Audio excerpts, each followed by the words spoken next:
haven't even started yet. And the chaos happening around made me feel more chill. How weird is that? You see? Like, that's my argument. Codependence might actually want drama, so you feel that's messed up. Important, or you feel at home. Does this cartoon bring up anything? Free association.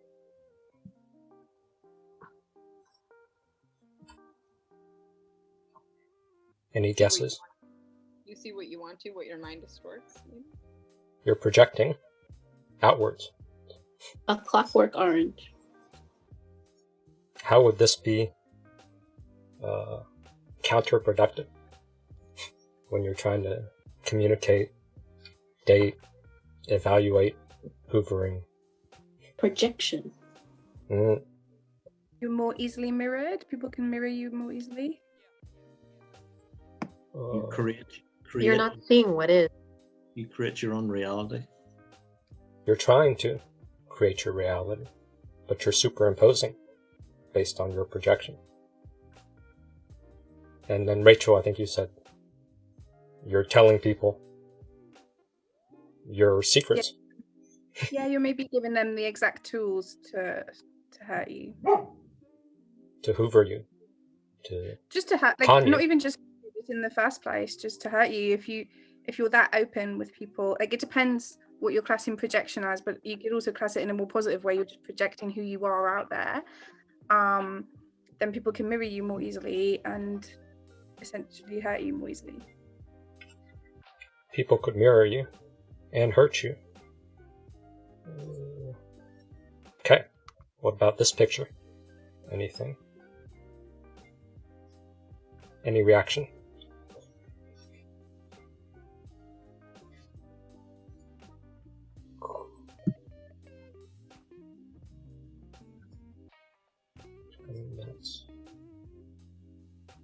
Your childhood programming.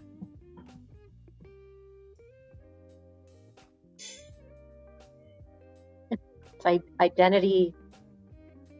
It's identity. I don't want to say formation, but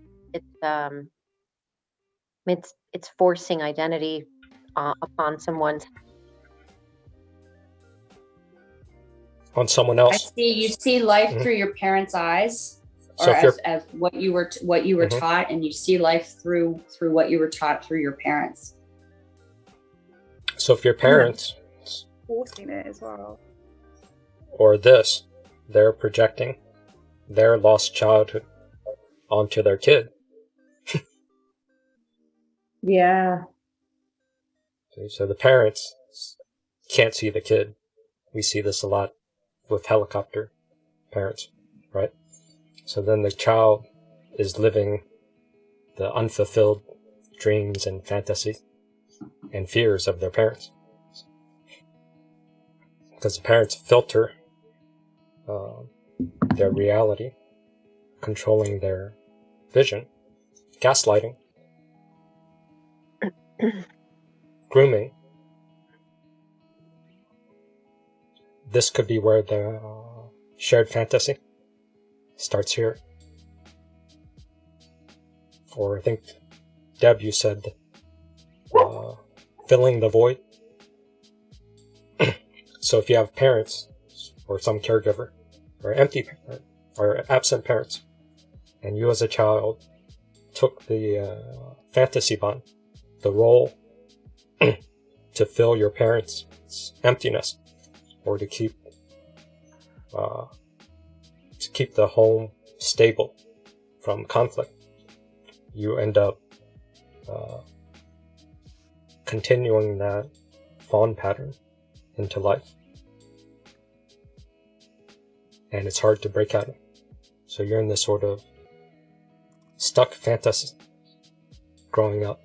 So that gets you susceptible to a twin flame, to a narcissist, borderline con game, sort of like what Rachel was saying, where if you're projecting and oversharing, You're telegraphing how to hoover you, how to hook you, how to love bomb you.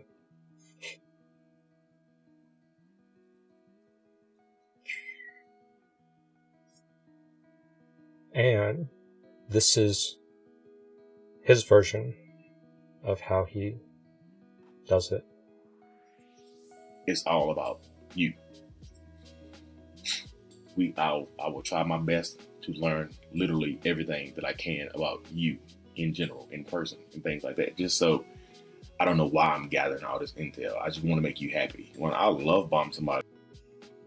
That's the cold empathy. They're gathering intel. They're asking questions about you. You're looking at people who talk about themselves. You see them as narcissists. But a narcissist who wants to love bomb you, they'll be all about you. It's That love sounded like bombing Eric. because it's the stuff that they. Similar like what? That sounded like Eric. Eric in here? Yes. Which Eric? Our Eric? Yeah. In Has he 4 been words, he love sounded bombing? like Eric? Has he been love That's bombing? the Sound like Yeah, Eric. has Eric been love the bombing rhythm, you? maybe. I had no idea. Could There's a be. few meetings Depends where I who was talks. love bombing people in the group. Must be super covert. It's Okay. love bombing because Let's continue. it's the stuff that they like. It's the stuff that they enjoy. You know what I mean? And I actually like doing it. I actually like giving them that feeling and making them happy and stuff like that. It makes me happy. Like, Makes him happy because it's a power game. You're Yeah. a new catch. You're someone they want to pursue.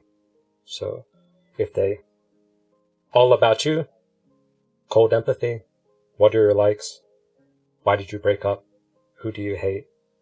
Tell me everything about you, and I will like everything you like. Cold empathy is a really good word, actually. I just realized because they turn it around you when they want to get rid of you. They say, you're always talking about yourself. You're a narcissist.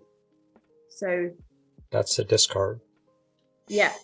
But that So cold empathy, identifying it is a really good word to separate it from empathy. but pay attention to how he's portraying love bombing as a ego trip. He enjoys the process of winning somebody else's love from a power game standpoint, or my interpretation. How you want, you guys can do your own. why waste so much time, effort, and energy into breaking somebody down that I don't care about? You know what I mean? Like, first date is all about you. I want to know how your relationship with your parents was. I want to know how you grew up. I want to know who your best friend is and what kind of beef y'all have had. I want to know everything there is to know about you. Everything. And I'm going to hardly give you anything about me. Like, you might not Nothing. realize it, but like when you leave that first date or that first encounter, you might not know nothing about me. The only thing you'll know about me will be the similarities to you, to the stuff that you've told me. Like, yeah, I can agree with that. Like, my dad was the same way, my mom was the same way. Tell me, like, what are your goals? What are your dreams? Like, That's the pivot. And he was laughing that he guards his side of the store intentionally because it's a game to him. tell me more. Like, I'm just so interested in you. And then that's where the love bomb comes from. I'm trying so hard to make you happy, so hard to get you to love and care about me because I don't think I'm worthy of love. I don't think I deserve love. So I'm trying so hard to get it from you. That's when they're nice because they don't have shortcuts to get supply from you. So they'll work to get love from you in the beginning because they want supply.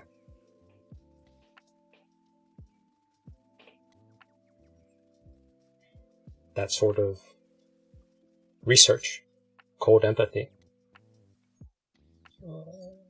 My ex-husband, to a T. Cold empathy is empathy used to find your vulnerabilities. Because it's a power game. Now, another version of Lee. I meet her best friend's boyfriend, something like that. I'm always overanalyzing that person. I'm always comparing and contrasting myself to that person. Like, so this isn't love bombing, but he meets a friend, and then his research to find vulnerability is more obvious. Or the power game. Comparing and contrasting myself to that person. It's like, I want to know that person's weaknesses and strengths, just in case, just to protect myself. You know, I want to know what makes that person, how I can hurt that person. So that's their insecurity. That's maybe why codependents fall for the narcissist trauma, because they're insecure. The reason why he wants the power game, the reason why he wants to find everybody's vulnerability is to protect himself. Because he's fragile. Because he's vulnerable. Because he's scared of reliving his trauma. Who knows why? I'm meeting somebody, I'm sizing him up. I was like, okay, is he better looking than me? If he is, I'm like, okay, well, what do I have on him? Is he taller than me? If he is, okay, what can I get on him? Can I beat his ass? If I think I can't beat his ass, then like, do I make more money than him?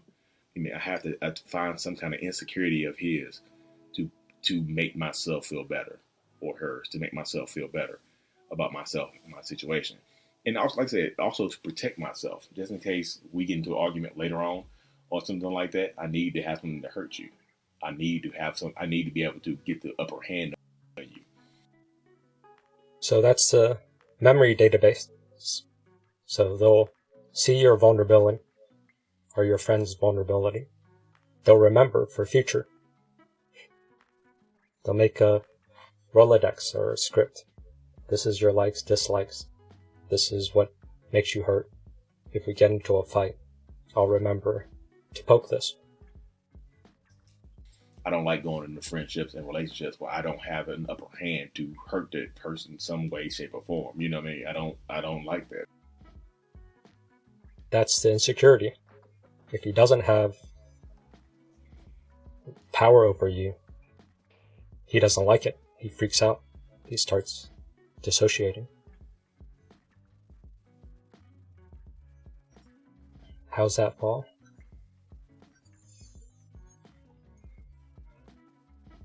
Surprise? No surprise? Useful? Not useful?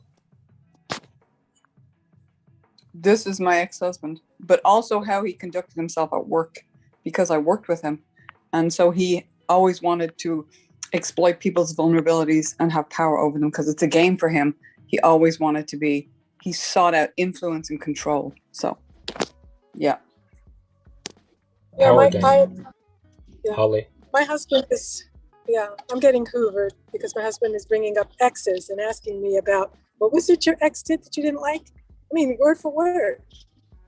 What was it that, Tell me your vulnerability from your ex. Situation. Why? Because he's trying to love bomb me again. He's not. I do think in every relationship, right, there is a point where you're learning about people's past. Like they'll open up and talk about it.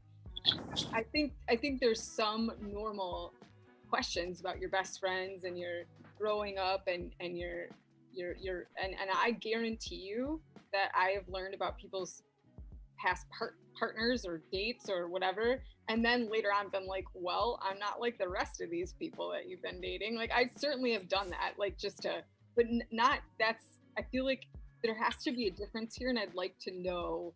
I certainly understand what he's talking about, but I feel like if you take that as a snapshot, that can be anybody. right? So how is this different from like that? The essence. It sounds a lot like empathetic listening. Right? Then he also said he wouldn't open up about anything about himself. So maybe that's the sign. That's a key. Rachel saw that. Mm-hmm.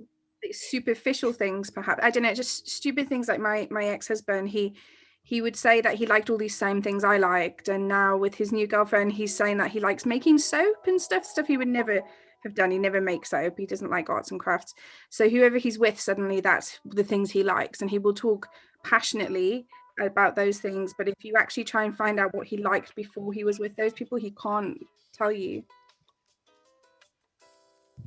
That My one is False self. crocheting with his new girlfriend. Crocheting, people. Crocheting. Crocheting. Seriously. Crocheting. My one kept a book about me.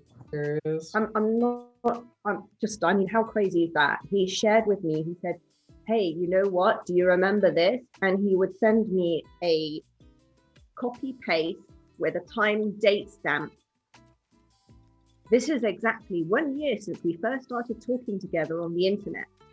And that's how I knew he was keeping a book on me. So he let slip on occasion. He said, it's now over 110 pages. And I was just like, what? And that's the amount of work they're doing to learn your wants and needs and weaknesses. Mm-hmm. How much work are you doing downloaded it off as Facebook. a codependent to research? He downloaded it off Facebook and them. He would copy paste things that I said with the date stamp. This is exactly 6 months since we first met. And I'd be like, why? I don't do that. Because they're blind. They need to do that. Otherwise, they have no friends. They have no relationships. They're pitiful. They also then go to like a mirror image of you after they are like the next person is similar to you, even like they'll sometimes like mirror your interests because then they can go act like they know all about it. Yeah, I noticed that. Yeah. Or your polar opposite. It's either one, but there's a they intimacy hack as well. Mm-hmm. If I like the same thing as you, there's a feeling of trust.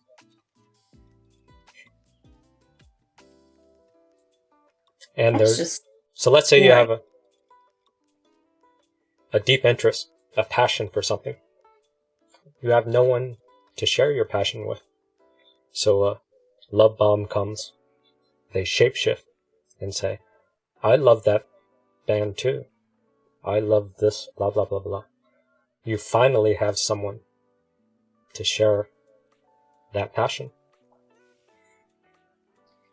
I think we all just need to remember how it doesn't last. Like once you marry them or anything, when they think they have you, they're not crocheting with you anymore. No. The mask falls. Yes. Yeah, definitely. Sometimes it's hard. You remember like that, and you remember that the good bits sometimes, and you have to, especially when you don't want to meet somebody like that again. I like to keep reminding myself. Hence, I joined this group. So this is your first. Oh, sorry. That's okay. Go ahead. I was just asking. This is Rachel's first time here, right? Yes. Yeah.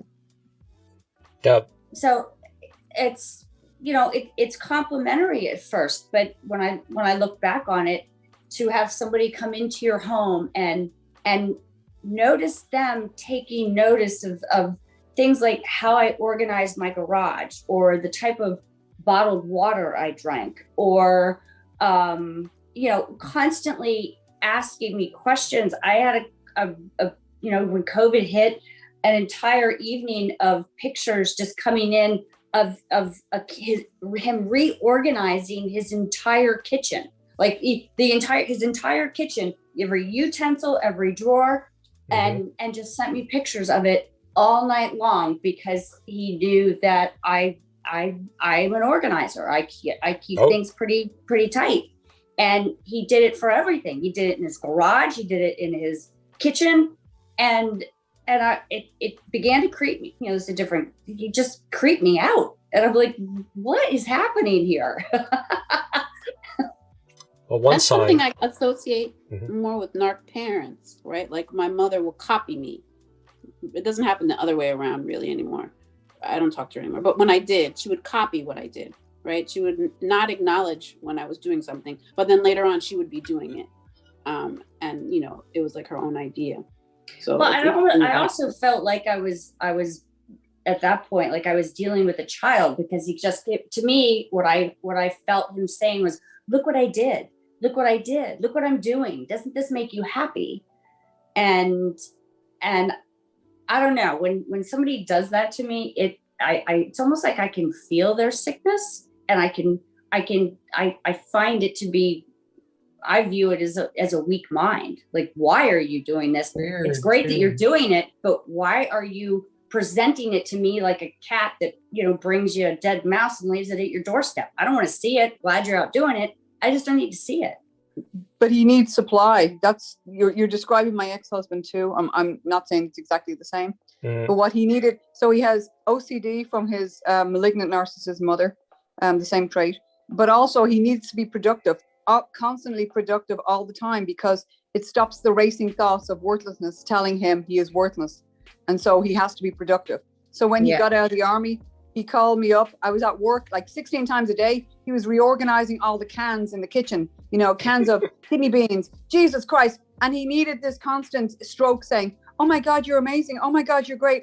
He was driving me freaking insane, you know, and that's what it was. I realize now after the fact, one, he's OCD. Two, he needs constant supply, telling him how great he is all the time. And also the third is, dude, you need a low dose antidepressant to stop the freaking racing thoughts, but he wouldn't go on it because he was an alcoholic, and he drank. And as Stan Bakman said, he drank to make himself feel normal about his self-hate. So I'm not saying it's the same, but I'm just saying that was my experience. Over. Yeah. They're very needy. They try too hard. Now that's a clue I look for. They try too hard. But then they personify, and they go out of their way to say, I'm low maintenance. What are you talking about? I don't require a lot of attention. Or my favorite, I don't need to be managed or for you to feel I'm approachable all the time. When the matter of fact is, you're not approachable all the time. You actually do have to be handled and approached at a certain time, and gently, always on eggshell. But always they don't want to see that. They're trying to present the opposite. Yeah. Incredibly thin-skinned to criticism. Incredibly. Anything.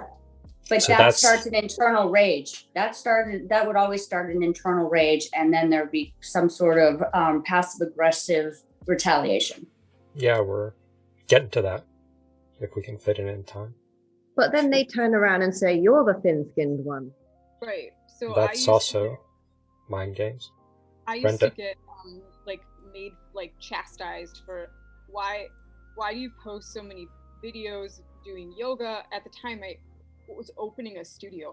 I teach, right? So I had to hey, come promote to my class. Yeah. Right? And you should really wear more clothes. This is stupid, blah, blah, blah. Yoga is stupid. Yoga is dumb. And now he is, I don't know that he's still with her, but he went directly to somebody who owned a yoga studio, and he was starring in her commercials, and just the total antithesis of what he was arguing with you.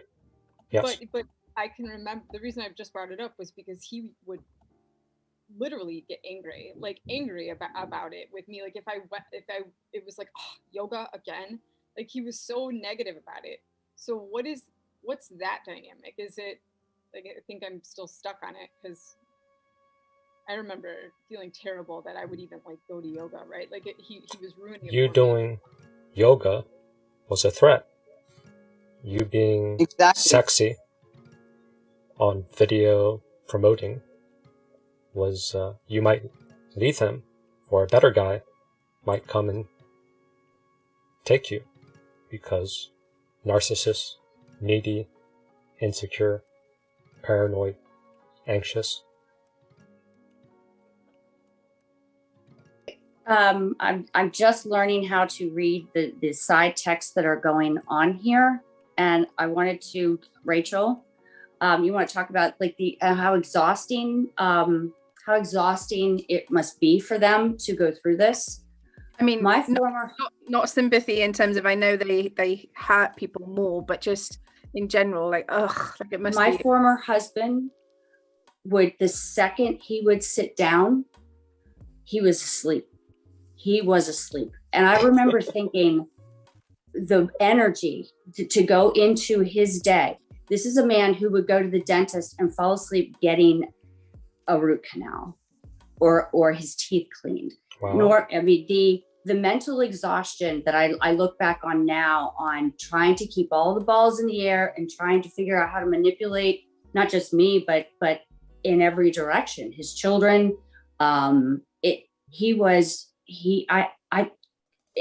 surprised it didn't like explode.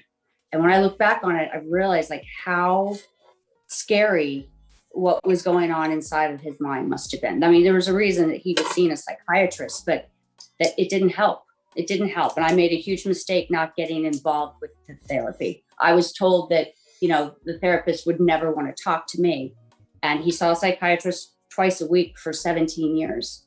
And when we finally broke up and I sent the therapist an email, all I got back was, I'll handle it. And I believe that he fired him. We got divorced and the psychiatrist fired him because he had fooled him too. He had conned him. It was really scary. It sounds awful. But you're free now. Free. Yeah. Maybe. She's physically yeah, free. right? Just diving right back into the... But mentally... Mentally, it takes Are years. you free? That's the tricky part. So let's escalate now that people aren't as so jumpy. Maybe you can handle some factmen. So here's the two ways that TwinFlame narcissist traps you, hooks you, gets into your head. How does the TwinFlame reach this position? How does he gain so much power over you? So they all possess cold empathy. Cold empathy is the ability to scan you and to immediately spot your vulnerabilities. About this earlier. He then proceeds to idealize you. He evokes and provokes and elicits self-infatuation. You would enter actually a carnival hall of mirrors. This is the love bombing. The hall of mirrors of they shapeshift to every like of yours and agree with every dislike of yours. And who do you see in these mirrors? You. 1,000 you. It's addictive. He's the only one who can amplify you, magnify you, enhance you, improve you. This is infecting you with narcissistic grandiosity. Infecting, that's a good word. They're bombing you with infecting. You, all about you. And it's intoxicating, but it's poisonous because... Toxin and poison and venom of grandiosity. Massive doses of the toxin and poison and venom of grandiosity. Massive doses. But it's poison. But you don't see it as a poison because it's you. And is it cookie? Is it cookie? Cookie! Cookies feel good. Validation feels good. You've arrived. You're perfect. You're pretty. You don't need to change anything. It's positive. Blah, blah, blah.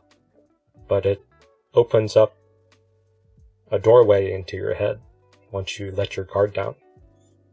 Perfection infection. Oh, that's a nice spin. I'm going to write that down. Perfection infection. Oh, yes. Good one, Deb. Yeah, that's a nice link. So perfection. Yeah. Infection is sort of a trap. That's how they infect you. You're perfect, but that's an infection. He's the only one with the key to the kingdom. And it's a kingdom of heaven. And so you enter willingly into the Hall of Mirrors. And once you had taken the first step, you're caught in a shared fantasy. He actually acts as a benign and benevolent parent. So they love bomb you. Shared fantasy. Hall of Mirrors. Everything about you is great. Everything you like, I like. Everything you hate, I hate with you. And you walk into that intimacy.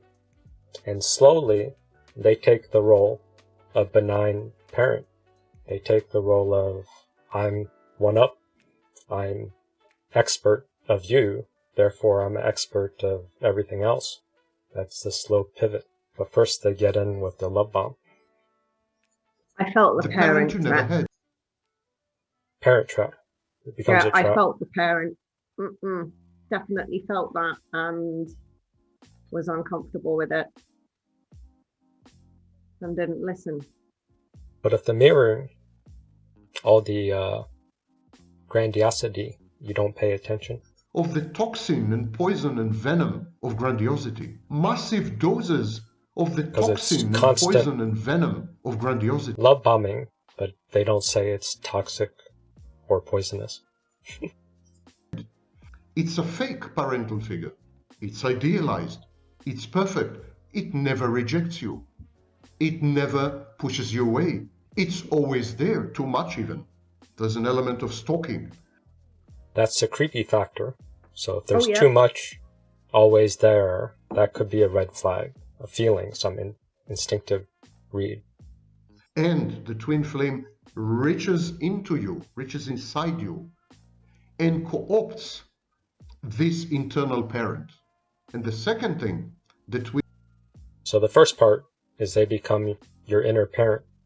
They become a benign parent figure, a benevolent dictator at first. Then they can now beat you up for supply later. But at first, they'll be a nice dictator to take care of all your emotional regulation. Twin flame does. He becomes your false self. Yes, you're idealized. You are now drop-dead gorgeous, hyper-intelligent, amazing, unprecedented, the love of his life. You made him do things, you made him feel things he's never felt before. So your presence is controlling him because you're so perfect. That's creating this power trip for you. Etc., etc., etc. And this constant brainwashing and propaganda, they actually create in you a false self. So you start liking the false self. That's based on them, based on their gaslighting. You get hooked on that. External validation, external locus of control. Self, a locus of grandiosity. And so you introject the twin flame, both as a parental figure and as a false self. So now the twin flame regresses you, pushes you back to early childhood. So if those two things, benign parent, and infect you with a false self of grandiosity, you regress to babyhood. You emotionally regress to 6 months to 2 years old. Oh, yeah. To the period before you separated and individuated. He pushes you to an infantile state of total dependence. You find yourself a baby. You become in a way merged with him, fused with him. You're not separate from him. You're no longer, in other words, an individual. You lose your individuality. Someone mentioned that earlier. Was it you, Deb? Something like that. You lose your sense of self, your individuality. Mm-hmm. Yes, it's taken from it's like slowly taken from you. You just wake up one day and say, what happened? I used to love and be able to go see the sunset every single night. And, now when we're at the beach, we have to go do something else. It was, isolating from your relatives, and isolation. Isolation, and then he's the only source of external reflection. And then if he feeds massive doses of the toxin and poison and venom of grandiosity. Grandiosity. Massive doses Grandiosity. of the toxin and poison and venom of grandiosity.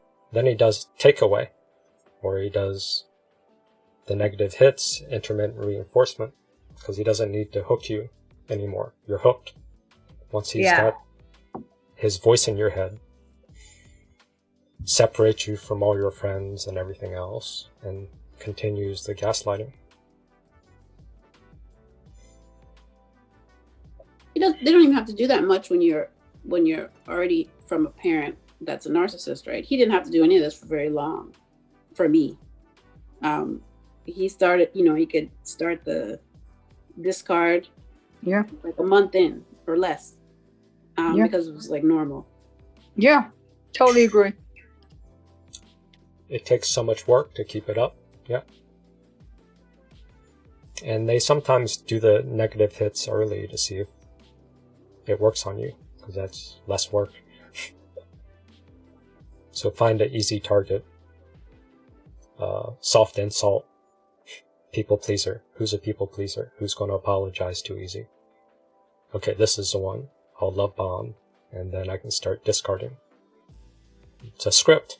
Probably in the Psychopath free book that Deb said has the whole telegraph. So I'll have to read that and try to use it in Holly's group. That's where they all trap the you. vulnerable women who just fall for narcissists hang out there. They trap you just to tear you down. Well, not necessarily. Some might be to tear you down, but ultimately it's just for your reaction. A power game. Yeah, so tearing you down is part of the power game. But when they're love bombing you, that's also a power game. So they might enjoy pursuing you and winning you also. Oh, yeah. We have to avoid falling for the trap of dehumanizing them, painting them as demons and monsters. Because that's you projecting your evilness onto them, where they're just scared, fucked up, needy, insecure, pitiful babies. They're also babies. That's this part. Let's see. Thought implies volition, implies direction, creates motivation, and ends in action. So we're projecting a motive for the narcissist, that they're seeking us out to destroy us. He's going to make an argument that they don't have that. But there's no willpower here. I have no self, so I have no will, so I'm powerless. That's the true predicament of the narcissist. Ultimately, he is utterly dependent. He's a weakling and a loser.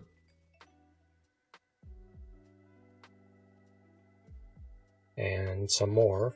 It's a rejection of life and everything life has to offer. The narcissist is actually a victim of abuse as a child.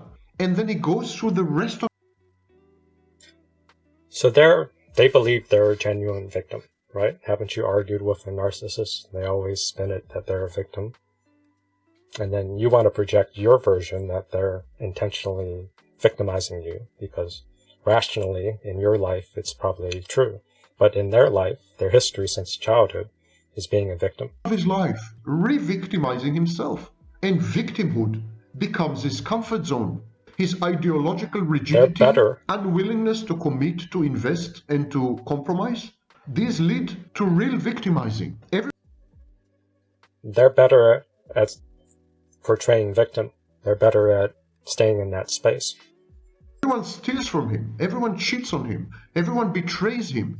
Narcissists are among the most abused groups in the population. They set themselves up for abuse and failure with their abuse and mistreatment of other people. They don't see how they're setting up their abuse because they're abusive to everyone else. They're just seeing themselves as constant victims because they don't know how to have equal relationships with people. They like trigger people to abuse them. Because they want your reaction. So they're triggering you to abuse them back. That's what Michelle was trying to do a couple of weeks ago, and you guys fell for it. She just kept escalating to try to get you to judge her. So then she's a victim, and she can leave and say, I came here and I got beat up by the group. Even though she was the one who instigated it, escalated it because of the power game, but she's going to reframe it how she's the greater victim. Oh, yeah. The only way he can connect with other people is via conflict, via loss. So this is a clue. So if you're dating somebody, you can test them, see how they interact with other people, with their family members. Can they interact with people that's not for a power game? That's not conflict. Via hurt, via pain.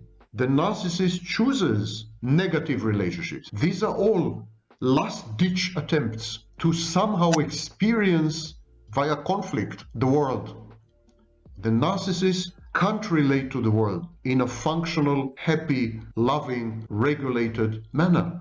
So he does it the only way he knows, by destroying it and by destroying himself, via the shadow of adversity and opposition. It is a sad non-existence. It is the void reaching out, and people feel that, and they hit back because they panic. Narcissists are the walking dead. They are the closest to zombies imaginable.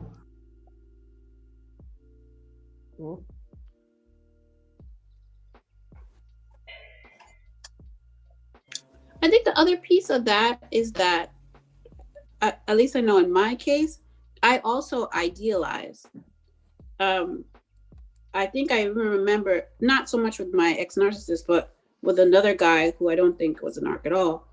And I idealized him so much that his shoulders in my mind were actually broader than they were. Like I created a whole image of this person. And so I think maybe growing up in it, you borrow some of that to make people like perfect. You also snapshot. Yeah. Something made me feel a little uncomfortable with what this guy said. I'm not really sure why. Because it just makes me think that, is that how I am? Is that because I've been walking dead all my life? And I don't know, just something just feels really kind of icky about it. Well, good. Stay with that feeling and try to find where it's hot. Yeah. Do you think though, like it's good that nobody wants to admit some of the bits that are within them, and that's what makes you not a person with narcissism? Do you know what I mean? So do you think it's good when you hear something and it makes you feel a bit icky? You have to own your shadow, your evilness, your narcissism. I mean, he said they're like a walking zombie, and I have literally in the last 2 weeks woken up out of this exact feeling. And I always thought I had the same traits as my relationships. And I always questioned whether I was a narcissist myself, because I just thought something's missing here.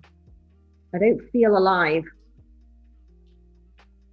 Well, this is also a trap, an intellectual trap. And it's a problem of academia and language that we think by understanding and diagnosing the symptoms and categorizing it, somehow that equates to healing. Just knowing doesn't mean there's any pragmatic use to it. You have to have some pathway to healing or growing. So it's useful to know where you are as a starting point. But just getting that alone doesn't get you anywhere. But due to time, anyway, I want to see if I can try to squeeze this in here, because this might explain how codependents are groomed. Or I think there's hope that this could explain it, but it's a little... Well, I'm feeling it's a little tricky, but let's see if it brings out more ickiness or feelings for people. Right. Oh, no sound. Oh, shoot. I have to upgrade my PC. Okay. Flame takes you so far back that your internal objects actually create the exact opposite effect. So when the narcissist or the twin flame takes you back, regresses you to enmeshed baby mode, 6 months to 2 years old. The old purpose of an internal object was to make sense of the world, but now it's flipped, where you're prioritizing the internal object and then you try to change the external world. Adria was sort of pointing that out, where you're idealizing as a codependent, because you're in your head more than you're dealing with the outside world. You become dependent on your internal objects. You become dependent based on your projections outwards. Any divergence, any discrepancy between the internal object and the actual behavior of the twin flame causes panic. The twin flame had become your surrogate parent. So now you're interacting with the internalized object that represents the twin flame. Slowly you start interacting with your snapshot more than the other person, because your snapshot is stable. The other person's snapshot is a kaleidoscope of mirrors, which gets confusing. So you start interacting with your projection of them, and then you get pissed off when they do behaviors that don't match your projection of them. But very often the behavior, the speech of the twin flame will contradict with the idealized introjected internal object. They act so different. There will be a discrepancy, there will be clashes and conflicts between the real thing out there, the twin flame, and the internal object that represents the twin flame. You got love bomb. You took a snapshot of the love bomb. Now their mask falls off. And you're pissed off and surprised by their mask falling off because you're introject. I call that falling out of their algorithm. Like you sense that, wait, something's off here. This is not the algorithm that I have interpreted. Now you're one off. Like, what's going on? Yes, they're one off, but it's your algorithm. Because you're a volunteer, not a victim, and that's what we have to own. We chose it.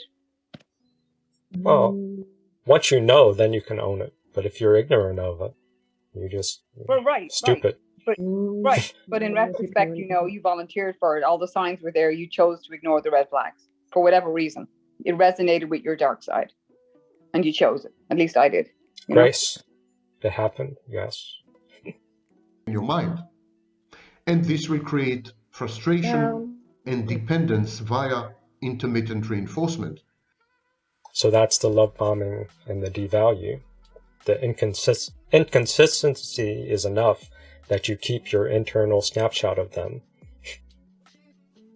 And you still want them to continue to change back to your internal snapshot. So people come in here and they obsess and say, why can't I get my narcissist to apologize? Because in their internal snapshot, if you can get the external narcissist to apologize, you can get your snapshot to be right. You can fix your snapshot because you don't want to see how pitiful that you spent 10 years, 20 years with this person that's a shell of a person, that's a zombie. That's an ego that you'd rather them heal and get back to your snapshot, your fantasy. He will hold the key to your peace of mind. He will hold the key to your tranquility, your ability to function. And any discrepancy, any contradiction, any conflict will provoke in you enormous panic. Enormous panic, enormous anxiety. How do I protect against the next time the narcissist rages on me? How do I memorize 50 red flags so I never get hurt again? Because of this enormous panic. Your snapshot, your map of the world is shattered You've lost your confidence on how to deal with people, how to spot safety and danger. Anxiety, and even severe depression, because your dependence on the internal object is now whole and complete. You withdraw from the world. The twin flame causes you to avoid reality, to Isolate from your friends. Withdraw from the world because people don't fit your snapshot, your fantasy, your idealized, everyone loves everybody, utopia, people-pleasing. shun it, to withdraw from life, and to inhabit, to reside exclusively in a fantasy-like utopia in your mind. The twin flame detaches you from reality, forces you to become, in a way, introverted, psychologically introverted, in the sense that you interact mostly with elements in your mind, not with reality. And you're in your head, and then all your friends say, hide, get away from dangerous people, which makes it even more time in your head, dealing with projections of danger. You lose touch with exposure with real people, so you can't read real people anymore. Because all the narcissism experts and YouTube thing, they tell you, be afraid, constantly be afraid, constantly run away first, constantly cut off every single person that has any potential sign of not being perfect. Leave a group that spends 20 minutes talking too much and leaving an exit note to make the organizer feel bad about himself. Because our group didn't match her snapshot of what a support group's supposed to be like. So she leaves. This is a codependent disease. You go into support groups and the ones that fit your expectation are run by narcissists.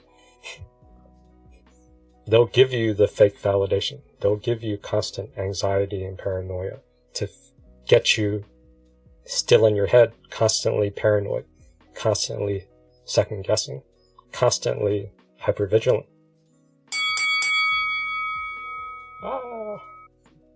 Let's finish this video. Anymore. Gradually you find yourself isolated. More and more you sit all by yourself, obsessing about the twin flame and living out fantasies in your mind with the participation of various internal objects How do I and introjects get revenge? and constructs. You had How do withdrawn I never and you get are hurt? immersed in a schizoid state within the fantasy space of your mind. Oh, interesting. He said schizoid. Schizoid state. Schizoid defenses. Yeah. The definition, I have my purple book, right? Is that they, like, one of the captions of it is that when you're in this state, they'll sit for hours or days even, just without movement, fixated, ruminating, thinking, but literally not moving, not talking. Just. You're lost in your head. You're lost in ruminating. Oh my god, I think I've been schizoid all my life. Oh my god. So if you're a kid and you have a narcissistic parent, yeah, and you've fallen into the path of fantasy, idealizing, because the reality of the fuck up of your childhood is too hard for you to digest. The abuse, the neglect, the unpredictability. So you create a fantasy relationship as a child. And you play in your head and you're constantly trying to put out fires based on your projections. And you work out something useful, maybe, that works as a child. And then as an adult, you continue idealizing internal snapshots and trying to get other people to fit into your projection. And if it doesn't work, you don't get Cookies! Is it cookie? From a support group, you leave and you give an exit message. I have a question. Do normal people ever get narked? Or is it us, a specific type of person? Like, can ordinary people get narked? What do you mean? What's narked? You get sucked in. Do normal people get sucked in? Or do they see it? Can they just see it? You choose it. You choose it. I think that's important. It we happens choose less. it. Yeah. Okay. Codependents fall for it because you're... Right. Right. Okay, that's a good ending. We could try to cover this. So, being an empath, that's the trap. Labeling yourself as a victim, hanging out in support groups, going to therapy that tells you you're a blameless victim. That's the trap that narcissists use to get into, to narc you. That's the trap. Yeah. Have you been narked? You'll be narked if you fall into the victim trap. You fall into somebody else needs to change for me to be happy. You're just throwing a tantrum, waiting for the world to change. That's the strategy. But no one tells you that because we're worshiping victim right now. The greatest victim is amazing or something. I feel like I'm suffering with, or I'm recovering from narcolepsy. Like the numbing of being narked. like the word narc, it just reminds me of another word like narcotics. Yes, it's two slightly different things, but maybe they're the same. So this is a trap to maybe try to cover this. I'm sorry, I have to run. And here is why considering yourself an empath is seriously problematic and even dangerous. To label yourself an empath is to continue on the path of self-aggrandizement. But you must understand, this is the abuser's main tool. That's how the TwinFlame uses, they hook you, leverages, and abuses your grandiose need for self-inflation and self-aggrandizement. The TwinFlame's main coercion technique is to aggrandize you.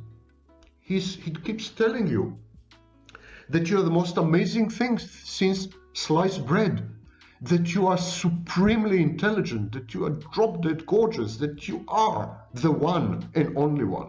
Massive doses of the toxin and poison and venom of grandiosity. When you attribute to yourself the label empath, you're doing the same. You're self-aggrandizing. It makes your abuser's job much easier. The more grandiose you are, the less self-critical you are, the less likely you are to change and improve and heal. And this is precisely where the narcissist wants you to be. You're enjoying the validation. You're enjoying the grandiosity.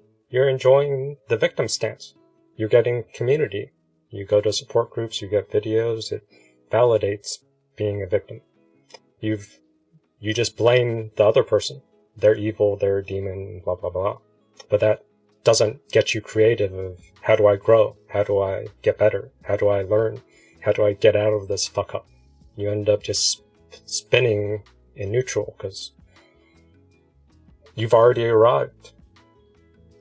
So invested in the grandiose label that you no longer have mental resources to work on yourself, to learn about yourself, to develop self-awareness and to avoid pitfalls in the future. Narcissist wants you in this compromised position. Massive doses of the toxin and poison and venom of grandiosity. It continues the abuse.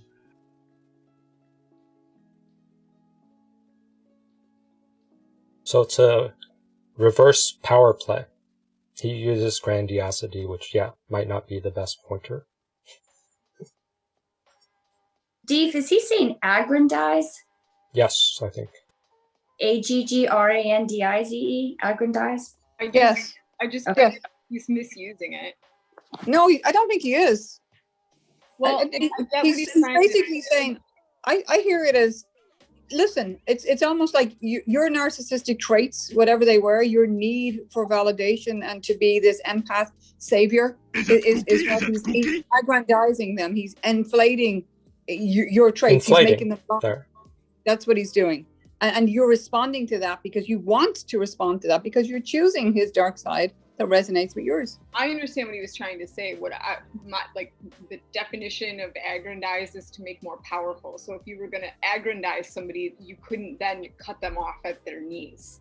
Like that's not initially, right? But initially, what he's doing is again, it's resonating with your side. Yeah.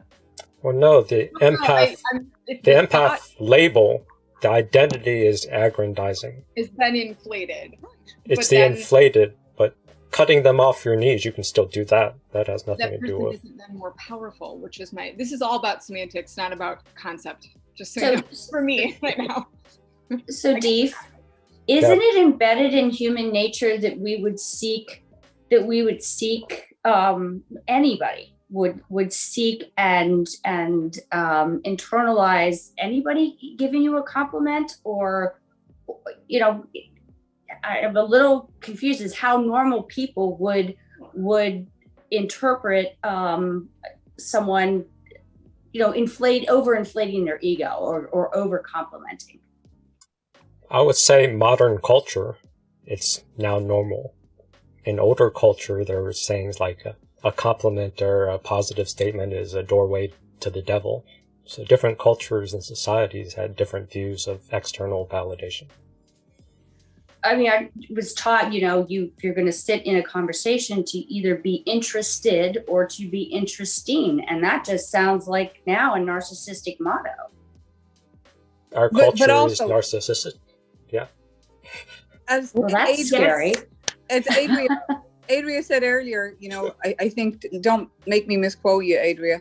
Essentially, her mother is a narcissist. My father is a malignant narcissist. So on some level, for whatever reason, I chose a narcissist for a husband. Not a malignant one, a covert one. So on some level, his dark side saw that in me and I chose him. So again, it's not a regular person necessarily. It's us as former codependents who maybe chose that. Do you know what I mean? They saw something in us and we were used to behaving a certain way now narcissists. So, you know? I think also regular people can see bullshit, right? They're not sincere. Yes, they see the insincerity. I could feel the bullshit, but I was like, oh, it's so nice that someone is saying that they love me after 2 days. I'm so excited. So you're getting regulated. And this is sort of maybe the key. So that was a little confusing, but this might help or might not. Gradually, the twin flame becomes a mind snatcher. He invades your mind like a parasitic entity, and he takes over like a virus. And from that moment, he can provoke in you any mood.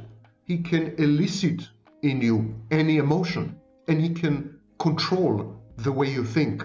And this process is called entraining. So when they entrain you, then it's dangerous. So codependents you're still trying to find the magic red flag. So they say, oh, compliments. Now how do I navigate the compliments? But it's more so this entrainment level of where you give up your power. That'd be the place of catching yourself, not obsessing over any sort of compliment or validation. The problem is that as the twin flame regulates your internal environment, restores some inner peace, some equilibrium, some homeostasis, some balance within your mind. It's like you're telling the twin flame, listen, you know what? You take over. You take responsibility. You take over my mind, you manage my mind. You just make sure that I'm in peace. You become a zombie or a remote controlled robot. Anything that happens inside you is tightly micromanaged by the twin flame. So you feel safe. It's like handing over authority power and responsibility to a dictator. Regulate your emotions. Whether it's a narcissist, support group, organizer, therapist, you're letting somebody else take care of your emotional management. That's the big trap. That's a lot of therapists are going to teach you they're going to gaslight you, make you feel good. Chayton, raising your hand to comment. Oh, sorry. or just So applaud? you're in this situation, and I'm visual. You're in a situation where somebody is, they are giving you compliments, and in the back of your mind, I don't know if you all have this, but in the back of my mind, I have this little voice that says, this person is just a little over the top. Like the meter Too starts much. to lean. Mm-hmm. It's too much. TOO much. And you want to say something. Like, are you for real? Like, knock it off. Are you for real? And sometimes I do. That's a trigger. I have found that me calling someone out on their bullshit, I'm not calling a narcissist out on their bullshit, then it becomes a game. Now I've become even more intriguing because I know they're full of it. Okay. And it becomes this challenge. Then they switch gears and I become a challenge. And they downshift and they switch gears and then they want to have a real conversation. Because now they know that it's like you can watch them shift gears from going complimentary to, okay, I've now changed that. Now I'm going to sit and have a real conversation with you. Yeah. And you find that disturbing? Exhausting. I found it disturbing. I find it exhausting. Yeah.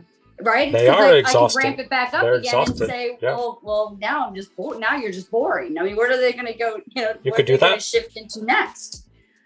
You could just keep challenging them and saying, you're not good enough. They're an emotional shapeshifter. Saw this. Yeah. Right? If they were a Star Trek villain, they'd be an emotional shapeshifter. Mm-hmm. Call out their emotional shapeshifting, and they'll move on to a new target. If you actually point out their childhood trauma or their pettiness, they'll run away. Like they'll take it as a challenge at first, but once you start getting to their infantile like asking pettiness, why you feel blocked, like what's wrong with your emotions? Are you stuff like that. Emote? Like what? Let's talk about it, because an emotional person would emote like this, and I don't see you emoting. So let's talk about what that's about. I've had that conversation. Didn't go well. What did they say? I need to learn how to open up. And I don't know how. Right. Good answer. Right. Yeah. I had the same thing. I actually called out mine on the same thing, and I got the same answer as Brenda. Whoops. My mother always cut me off. I never got to finish a thought or a sentence, which I believe at the root of it all probably is true. And that makes me sad. Good. Stay with that sadness. You probably weren't allowed to be sad when your mom cut you off. And that sadness will be your hook for future abusers if you don't make space for that. I try and just let that be. Yeah, you do that on your own time, but just pointing out that sadness, if it's still lingering there, that can be unprocessed emotions, which is your hook. Mm-hmm. The more you process your emotions, then you don't need external validation. Or you validate yourself, so then you don't need the cookies from others. And you can sense the fake validation, the fake love bombing. That's the long game. It's hard and messy and ugly. Working on yourself. It's much better to find somebody else to keep you distracted. That's easier. We're running out of time for the formal session. Any takeaways, comments? Someone can summarize all the chat interaction. Anything I missed? The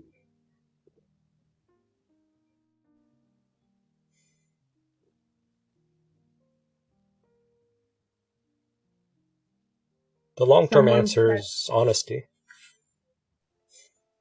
You have to choose honesty and reality and boring over fantasy. And humility asked a question also. about compliments.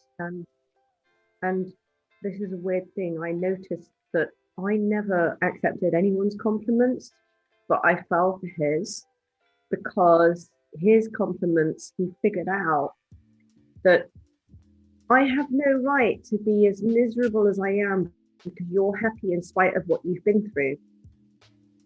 And that was the compliment that really nailed me. That connected you or got to you? Yeah.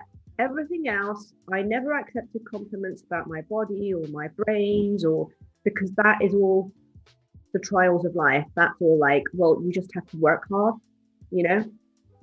So anyone would say, oh, you know, if you're a genius, you're such a genius. I wouldn't take that as a compliment. I would just take that as a bit sad, really. Like, you've never put the work in to be a genius yourself.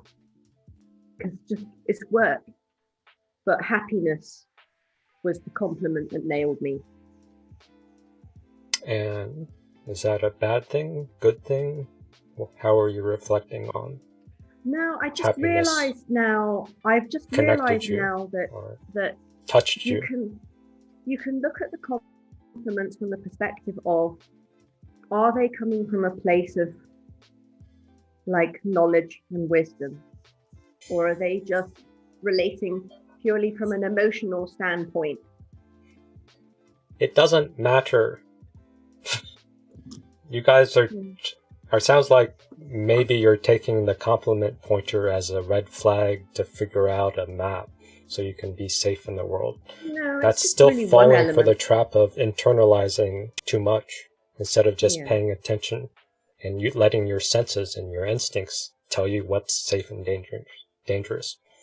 These models are just to help you lower your mental load, not increase your mental load. Yeah. Because if it's increasing your mental load, that's the same trap of any other excessive internalized strategy. You know, it's interesting with anyone else, if they're like, oh, you're whatever, well, positive or negative, you're fat. Okay.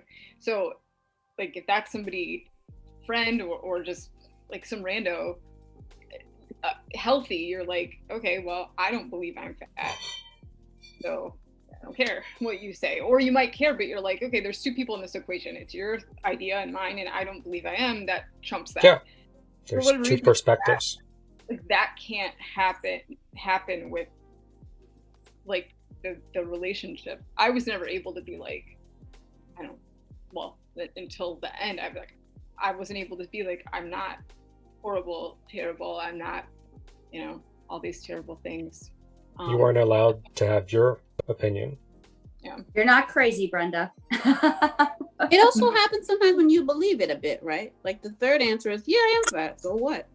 Oh, so like if you have that same if you have that same like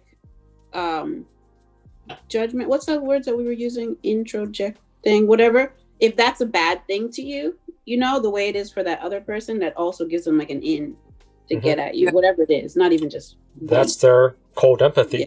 They've done a map of all your vulnerabilities and they'll bring it up later because you shared it. Once you don't care, they'll write it off and try to find another vulnerability. Because that vulnerability is there because you haven't done your emotional literacy to help process the old emotional wounds. So you have to have somebody else help you manage the old emotional wounds. Unfortunately, it's a procrastination strategy, which is okay. But your shadow is always going to be there as skeletons in the closet to haunt you at the worst time. So might as well try to get it cleaned up earlier than later. So let's close with Jordan Peterson, then we can do some after stuff. So this is sort of a teaser for a future meeting if we can try to dive back into relationships again, but this is inherently hard to cover with codependence because it's triggering. But Peterson can describe falling in love. Right? See that it's with our fantasy that we first meet the unknown, right? Well, look, say you're going out with a new person. It's like, what do? You project a fantasy on them. And then you fall in love with the fantasy. And aren't you stupid? Because you're going to find out that the match between your damn fantasy and the actual person is tenuous at best. And so Jung would call that a projection of either the anima or the animus. You know, the anima is what a man projects onto a woman he finds desirable. It's like, oh, she's the perfect woman. It's like, well, how do you know that? You've like seen her for 4 seconds, you know, but it grips you. And the same thing happens in the opposite direction. And it's an action of instinct, you know, it's like you fall in love with the image. But interestingly enough, what you do in a relationship that works is that you actually, I think that what you see, it's a rough approximation, when you project the ideal and fall in love with it, you see what could be. It could be that, but it's going to take you a hell of a lot of work, because like you got no shortage of flaws and the other person has no shortage of flaws, and so you're bringing your flaws together, and that's going to produce a lot of friction, and you're going to have to engage in a lot of dialogue before you approach that level of perfection realistic. Again, but a lot of work. It's not that you meet a person and you've met the perfect person and you aren't going to have fights and dialogue and conflicting values. It's going to be a lot of work for them to reach the potential and you to reach the potential, and the relationship to reach the potential.